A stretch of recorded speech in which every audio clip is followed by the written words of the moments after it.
Hello friends, welcome to Dayal academy. इस video में हम इंग्लिश लैंग्वेज थ्रू लिटरेचर का latest offline question paper discuss करने वाले हैं, जो कि दिल्ली यूनिवर्सिटी के कुछ स्टूडेंट्स ने कल अटेम्प्ट किया था।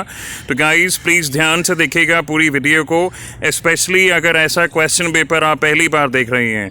इस वीडियो में हम क्वेश्चंस डिस्कस करेंगे, साथ ही में उनके आंसर्स भी डिस्कस करेंगे, तो प्लीज़ वीडियो को एंड तक ज़रूर देखिएगा।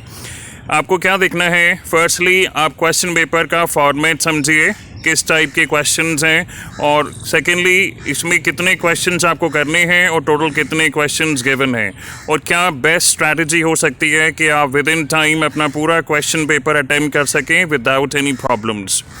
तो गाइस पॉइंट नंबर 3 देखिए, it says the questions are in 2 parts A and B, both of which are compulsory. Students will attempt any 3 of the questions from each part. यानी part A में कुछ questions हैं, उसमें से आपको 3 questions करने हैं, and the same goes with part B, जिसमें से आपको 3 क्वेश्चंस करने हैं। सेकेंडली आपको वर्ड लिमिट यहाँ पे मेंशन कर दी गई है कि पार्ट ए के जो क्वेश्चंस हैं उन्हें आप आंसर करेंगे विद इन 250 to 300 वर्ड्स। ध्यान रखिएगा, वर्ड लिमिट लैंग्वेज पेपर में देयर इज अ रीज़न उन्होंने दी है, तो आप इसको फॉलो करिएगा। और जो पार्ट बी में क्वेश्चंस हैं उसकी वर्ड लिमिट है 350 to 500 वर्ड्स। ये हो सकता है ये चीज़ आपको ऑलरेडी पता हो, लेकिन आगे की जो चीज़ें हैं वो शायद आपके लिए नहीं हो सकती हैं। तो गाइस जो आपका पहला पैसेज है उसके वर्ड्स देखिए कितने हैं, 640 वर्ड्स, और पैसेज 2 देखिए इसके वर्ड्स कितने हैं, क्योंकि मैं कुछ बताना चाह रहा हूँ यहाँ पे। 141 वर्ड्स एंड पैसेज 3 649 वर्ड्स। कुछ स्टूडेंट्स का ये क्वेश्चन था कि क्या हमें तीनों पैसेज पढ़ने पड़ेंगे एग्ज़ाम में। द आंसर इज़ नो, ये अभी हमको पता लगेगा, पहले हम सीधा क्वेश्चन देखते हैं। तो गाइस पार्ट ए में जितने क्वेश्चंस गिवन है आपको उनमें से कोई 3 क्वेश्चंस अटेम्प्ट करने हैं। For example question number 1 and 2 are based on passage 1।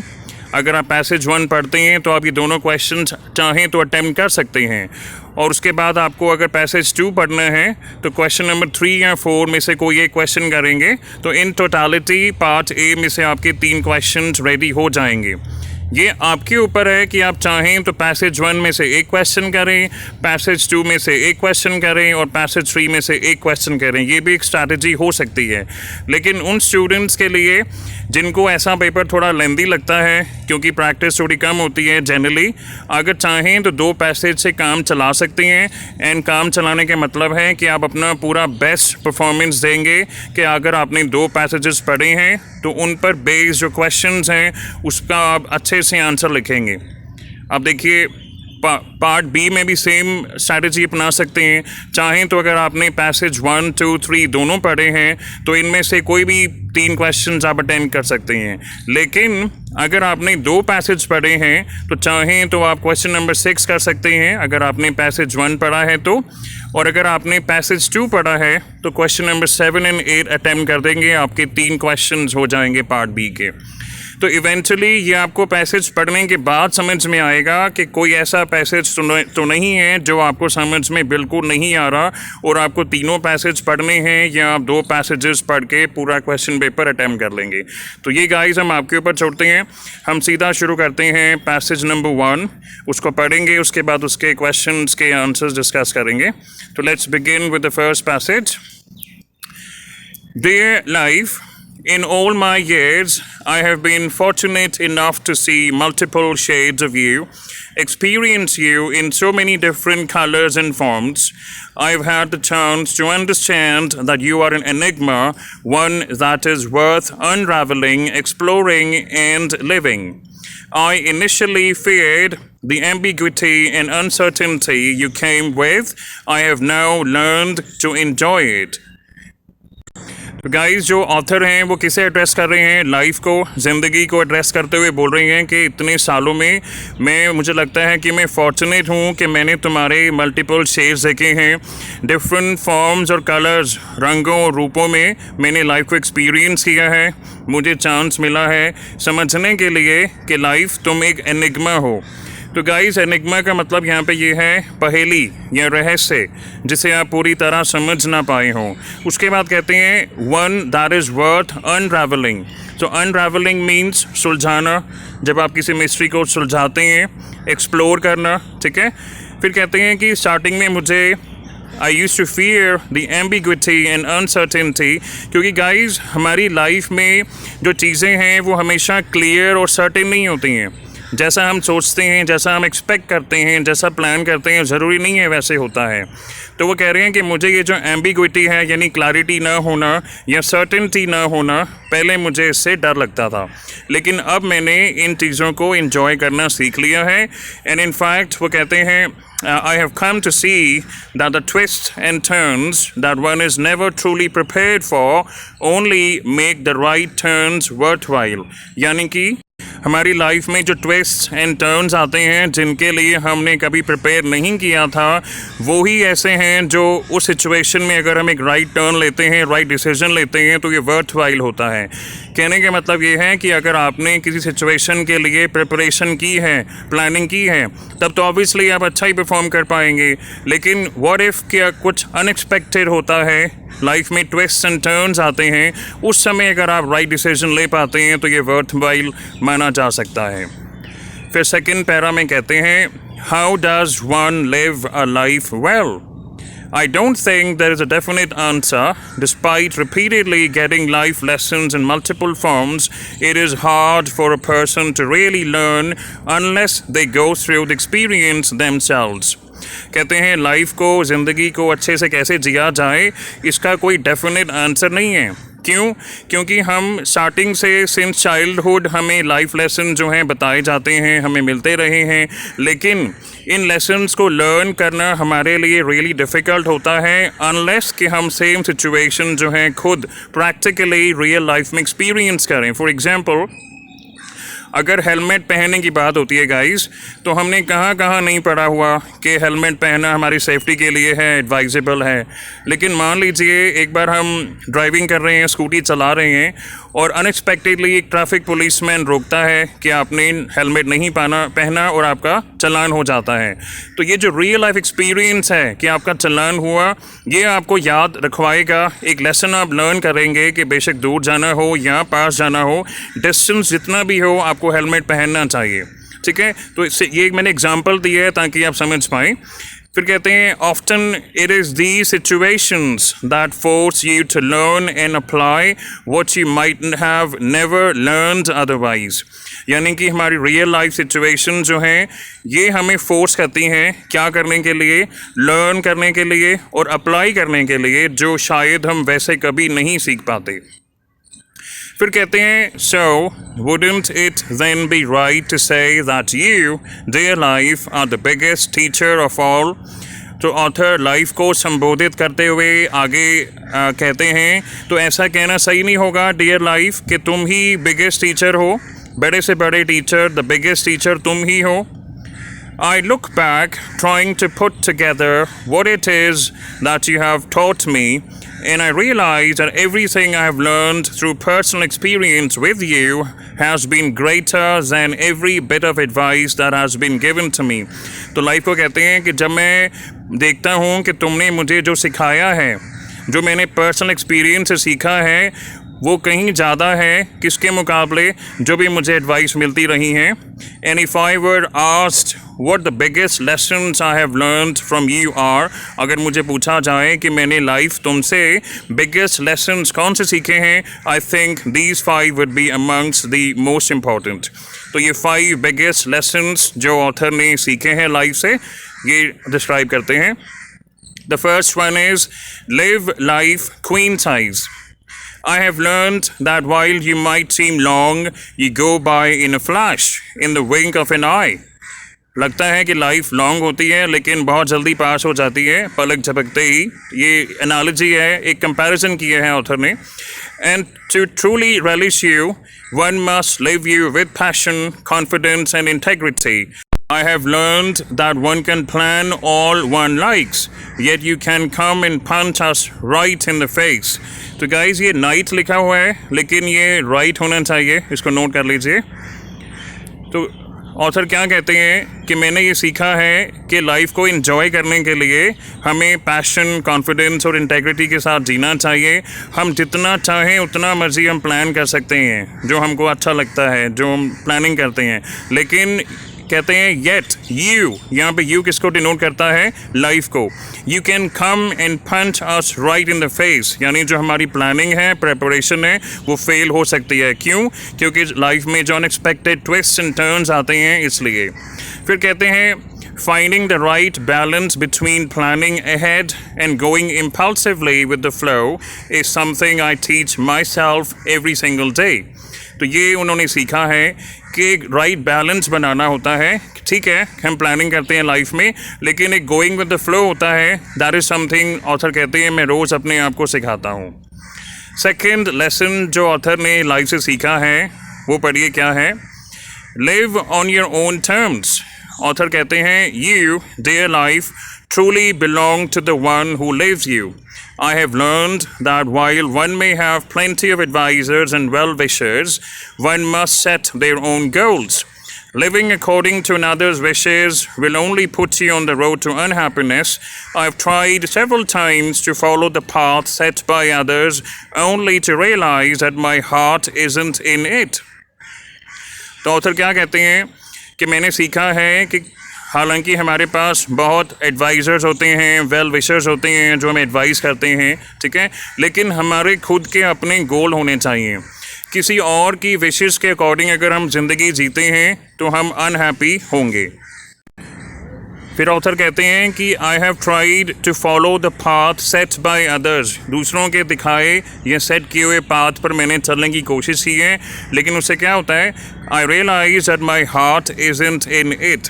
तो guys, if your heart isn't in it, इसका मतलब है you do not feel interested और एंथुसियास्टिक अबाउट समथिंग। ठीक है, So I have learned the importance of taking charge of your own life and following the voice of your soul. अपनी life का control हमारे हाथों में हो और हम अपने सोल की वॉइस सुने। Going where it takes me.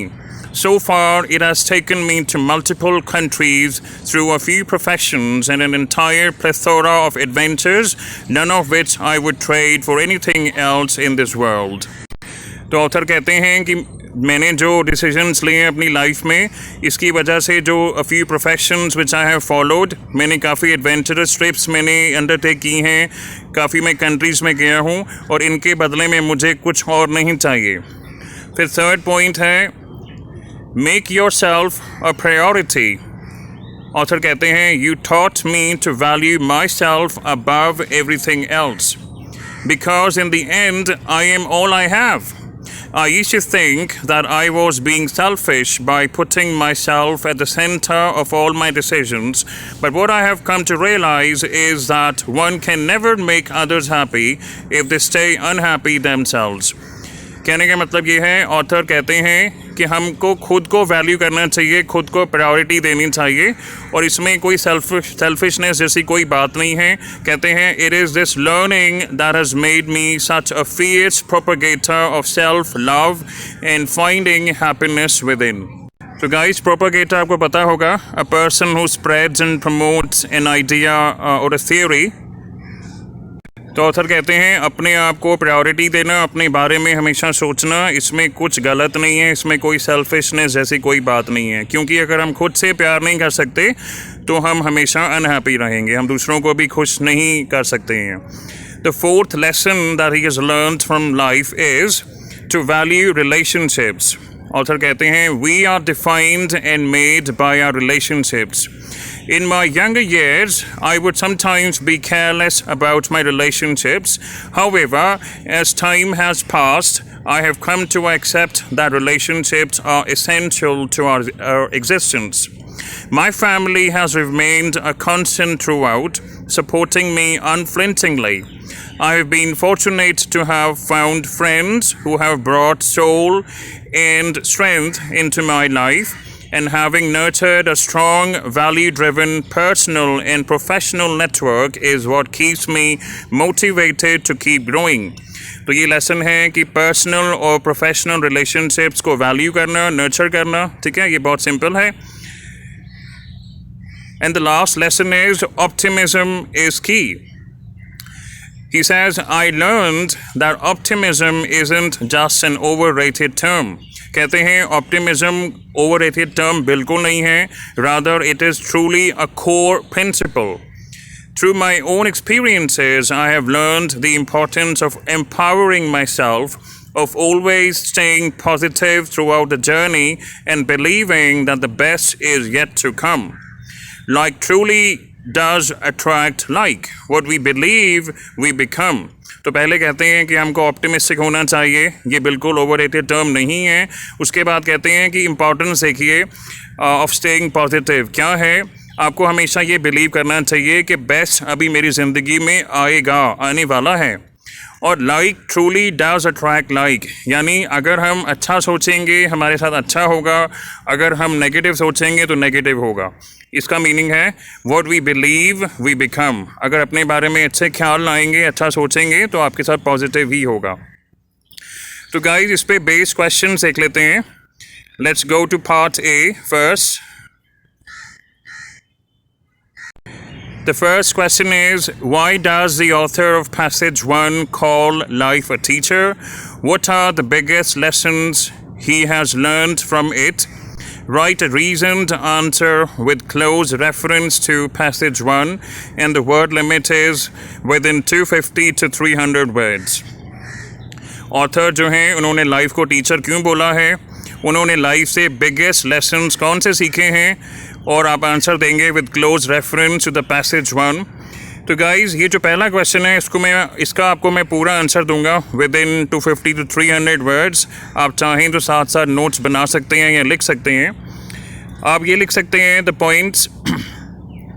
The author of passage 1 calls life a teacher because though we keep getting life lessons since our childhood, but we are not really able to learn them and implement them in our life. For example, we are told such lessons by our parents, teachers, and we read them in books as well, but we fail to retain them until we experience the same situation in our life. ये example मैंने आपको दिया था helmet पहनने वाला. ये आपको लिखना नहीं है, लेकिन आपको मैं रिमाइंड करा रहा हूँ जो मैंने अभी बोला है. उसके बाद लिख सकते हैं it is only when we encounter challenges और difficult situations that we actually learn lessons in our life. उसके बाद आप लिख सकते हैं this is what the author says और mentions in the given passage.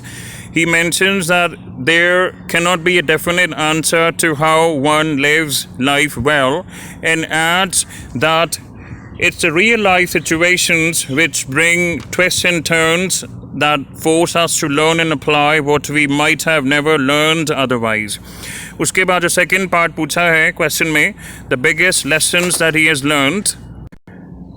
आप लिखें the biggest lessons he has learned from it are, the first lesson he has learned is that one should relish life, for which one must live with passion, confidence and integrity. ये देखिए, since life brings twists and turns, things do not always happen as we expect or plan, so we should find the right balance between planning ahead and going impulsively with the flow. The second lesson he has learned is that one must set their own goals and live their life on their own terms. It is very important that we take charge of our life and follow the voice of our soul. यहाँ पे given है.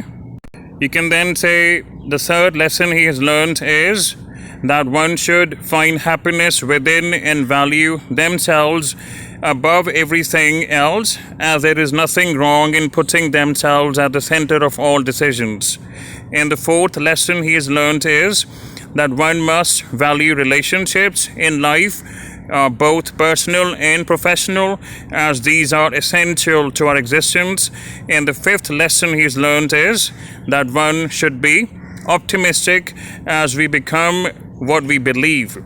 तो ये guys जो मैंने पूरा narrate किया है, this is approximately 250 to 300 words. आप चाहें तो रिवाइंड करके लिख सकते हैं या आप खुद से भी बना सकते हैं. And then guys let's move on to the second question.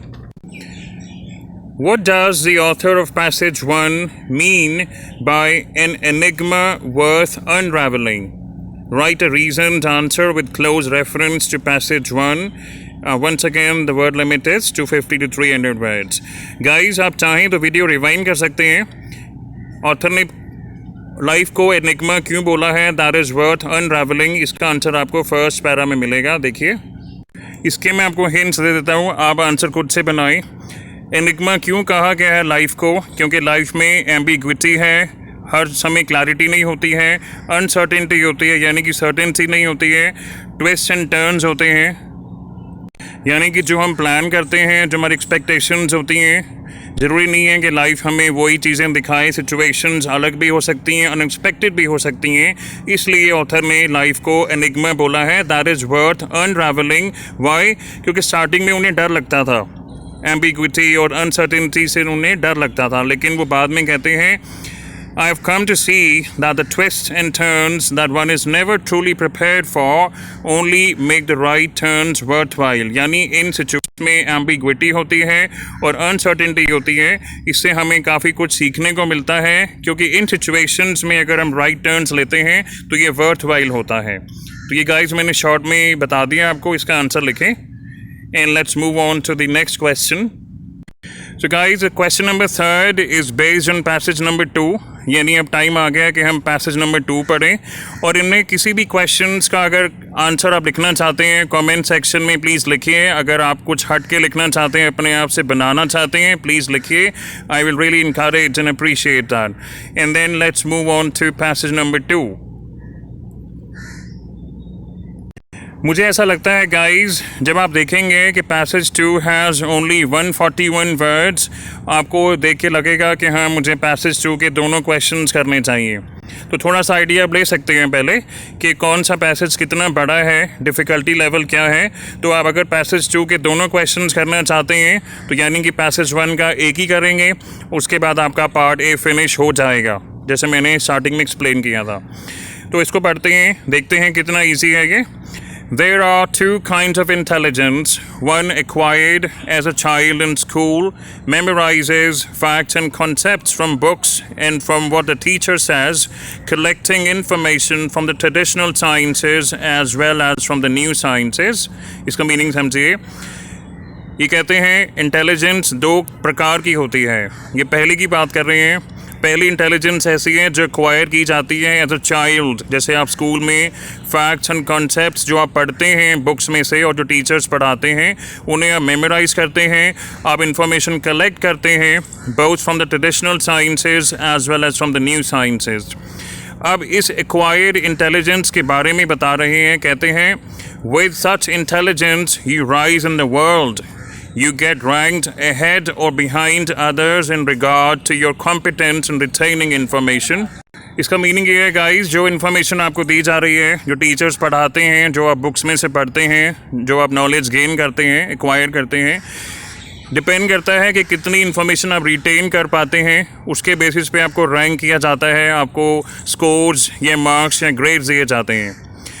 फिर कहते हैं you stroll with this intelligence in and out of fields of knowledge, getting always more marks on your preserving tablets. ये लाइन ऐसी है guys, अगर आपको पूरी समझ में आती है तो आई एम श्योर आप इस पे बेस क्वेश्चंस आसानी से कर सकते हैं. इसमें अगर कोई भी वर्ड आपको कंफ्यूजिंग लगता है तो हो सकता है आपको ये पूरा जो कंटेक्स्ट है वो समझ में ना आए. इस सेंटेंस का फर्स्ट पार्ट बहुत इजी है. कितनी अच्छी इमेजरी यूज़ की है ऑथर ने. स्ट्रॉल मतलब टहलना. तो कहते हैं इस इंटेलिजेंस के साथ जो आपने एक्वायर की है as a child in school, आप क्या करते हैं, टहलते हैं. कहाँ पर? In and out of fields of knowledge. ये तो क्लियर हो गया. Getting always more marks on your preserving tablets. यहाँ पर गाइस अगर इन 2 वर्ड्स का मीनिंग आप समझ जाते हैं तो आपके लिए कोई प्रॉब्लम नहीं होगी. पर यहाँ पे ध्यान रखिएगा, प्रिजर्विंग का मतलब तो आप जानते होंगे, that is to keep something as it is, especially in order to prevent it from decaying or being damaged or destroyed.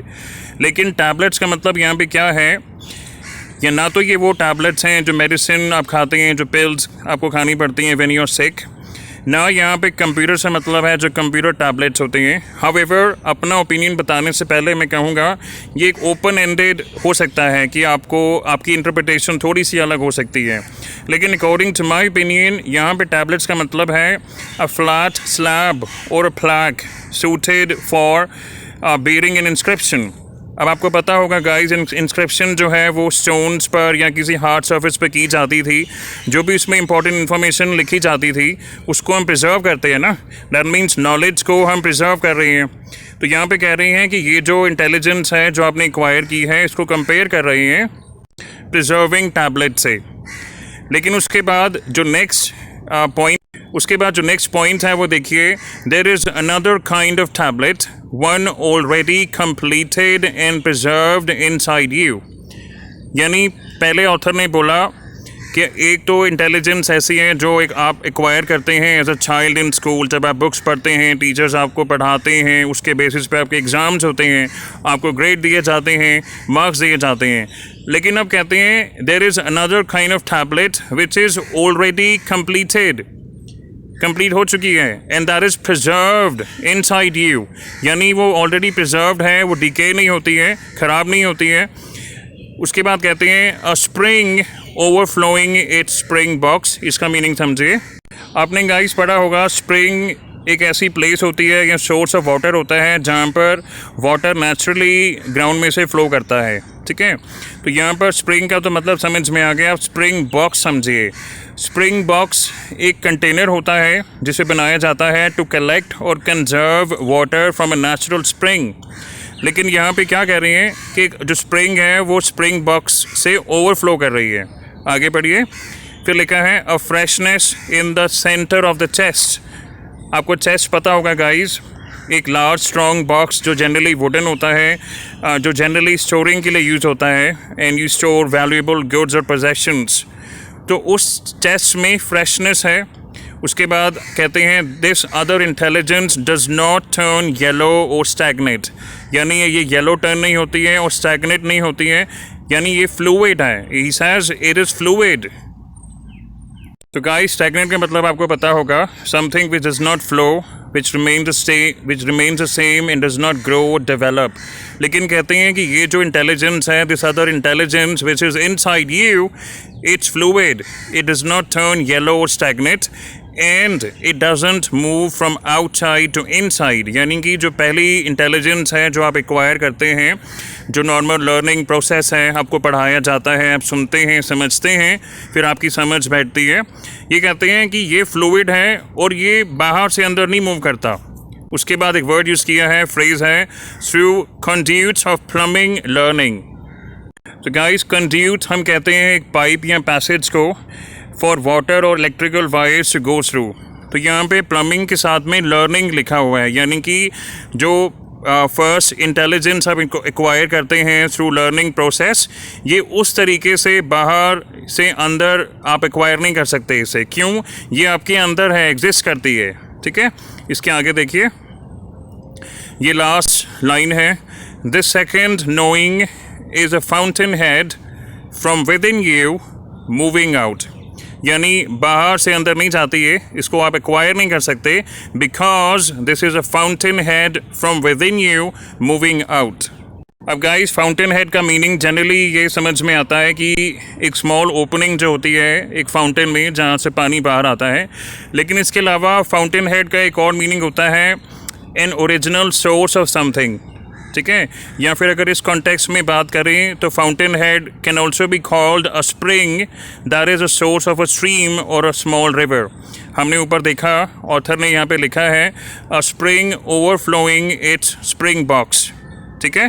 तो हम चाहें तो उससे भी रिलेट कर सकते हैं, something which is the cause of something, something which is an original source, या फिर अ spring which is a source of a stream और स्मॉल रिवर। यानी रिवर जो है उसका जो स्रोत होगा, जो एक सोर्स होगा, वो स्प्रिंग ही होगी ना। तो ये है गाइस, अगर आपको समझ में आई है वेल एंड गुड, इस पर आप क्वेश्चंस कर सकते हैं। तो गाइस ये एक्चुअली एक पोएम है। अगर आपको ये समझ में नहीं आया, थोड़ा और समझना चाहते हैं तो समरी ले लीजिए। इसका मतलब ये है कि जो हम इंटेलिजेंस एक्वायर करते हैं स्कूल में पढ़ने से, हम उन पे सोली रिलाई नहीं कर सकते हैं. We can not thrive on the marks और scores that we get in our exams. I mean, we are always learning even beyond our school or college career because we are being tested in ways that we might not even realize. And then आप ये भी कह सकते हैं कि हमारी जो personal development है, इमोशनल लर्निंग है, वो ज़रूरी नहीं है कि क्लासरूम में ही हो, but that is equally important. तो ऐसा कहा जा सकता है कि जो second type of intelligence author बात कर रहे हैं, किसके बारे में बात कर रहे हैं? इंट्यूशन के बारे में या इंट्यूटिव इंटेलिजेंस के बारे में, which is a natural intelligence that is inherent in each one of us from the moment we are born. जिन्होंने एजुकेशन सब्जेक्ट लिया है उनको ये अच्छे से समझ में आएगा कि लर्निंग प्रोसेस जो है, डिफरेंट थियोरीज जो हैं, उसके अकॉर्डिंग ये बहुत अच्छे से समझा जा सकता है. ठीक है, so we can say that we gather and interpret information from our environment. और इसकी जो पावर्स हैं इंट्यूटिव इंटेलिजेंस की, इंट्यूशन की, जो सेकंड इंटेलिजेंस की ऑथर यहाँ पे बात कर रहे हैं, इसकी पावर्स आप कैसे देख सकते हैं कि इनोवेशन में, इमेजिनेशन में, है ना, जब आप न्यू आइडियाज डिस्कवर करते हैं and when you are inspired by new thoughts. तो ये इसकी शॉर्ट में समरी है. अब इसके क्वेश्चंस देखिए. इसमें जो थर्ड क्वेश्चन है गाइस, वो बहुत ईजी है. आई एम श्योर इसमें कोई प्रॉब्लम नहीं होनी चाहिए. ये देखिए, how is intelligence acquired as per passage 2? In what ways does it help you? Pick out words and phrases from the poem in passage 2 to substantiate your answer, and the word limit is given to you. यानी जो first intelligence की बात होती है, जब ये poem start होती है, वो कैसे एक्वायर की जाती है, ये आपको बताना है, और ये आपको कैसे हेल्प करती है. तो आप लिख सकते हैं, intelligence is acquired by reading books and memorising facts and concepts through them, and by understanding the concepts and things taught by teachers, है ना, and by collecting the information from the traditional sciences as well as from the new sciences. फिर आप ये भी कह सकते हैं कि हम इंटेलिजेंस एक्वायर कैसे करते हैं इन स्कूल और कॉलेज और any other institute of education with the help of books and teachers. अब ये जो इंटेलिजेंस आपने एक्वायर की है, how does it help you? The intelligence we acquire like this helps us to gain knowledge, and we get ranked ahead or behind others on the basis of our grades or marks, which depends on our ability to retain information that we acquire. आप समझ रहे हैं ना कि पढ़ाया सबको एक समान ही जाता है, लेकिन एग्ज़ाम्स में जब आप परफॉर्म करते हैं तो वो डिपेंड करता है कि आप कितनी इन्फॉर्मेशन रिटेन कर पाते हैं, कितना लिख पाते हैं आप. फिर वो कहते हैं, as mentioned, ये भी लिख सकते हैं, as mentioned in the passage, we stroll with this intelligence in and out of fields of knowledge. This implies that we keep acquiring intelligence and enhancing our knowledge as we study in school and then college, and then we do some other professional course. You can also add that this knowledge and these skills we gain, they help us get a job, and we thus earn money and we rise in the world, thereby achieving success. ये जितना मैंने बोला है guys, this is approximately 200 words. तो अगर आप ये attempt करना चाहते हैं, आपको थोड़ा सा और ऐड करना पड़ेगा. And then look at the fourth question. हालांकि हमारा पार्ट ये हो चुका है, आप चाहें तो थोड़ा सा फास्ट फॉरवर्ड कर सकते हैं, क्योंकि हमारा टेक्निकली पार्ट ए में से 3 क्वेश्चंस करने थे, हम कर चुके हैं. The fourth question is, how is the second kind of intelligence mentioned in passage 2 like a fountainhead? Why does a poet recommend it? Answer in 250 to 300 words.